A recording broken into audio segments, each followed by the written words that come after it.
నిజమైన బెర్రీ ఏదో తెలుసా? స్ట్రాబెర్రీ కాదు, బనానానే. స్ట్రాబెర్రీ అంటే మనందరికీ చాలా ఇష్టం. ఇది పండ్లలోనే కింగ్ అనుకుంటాం. కానీ మీకు తెలుసా, సైన్స్ ప్రకారం స్ట్రాబెర్రీ అసలు బెర్రీ కాదు. అవును, వింతగా ఉంది కదా.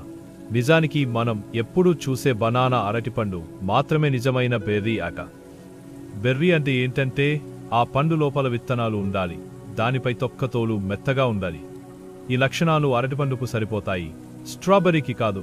చూసారా, కొన్నిసార్లు కనిపించేది ఒకటి అయితే నిజం ఇంకోలా ఉంటుంది. మొసలి నాలుక అస్సలు కదలదు. మొసలిని నోరు తెరిచి ఎప్పుడైనా చూసారా? దాని నాలుక కదలడం మీరు గమనించారా? అస్సలు కదలదు. ఎందుకంటే మొసలి నాలుక దాని నోటి కింద భాగానికి పూర్తిగా అతుక్కుపోయి ఉంటుంది. అందుకే అది నాలుక బయటికి తీయలేదు, కదపను లేదు.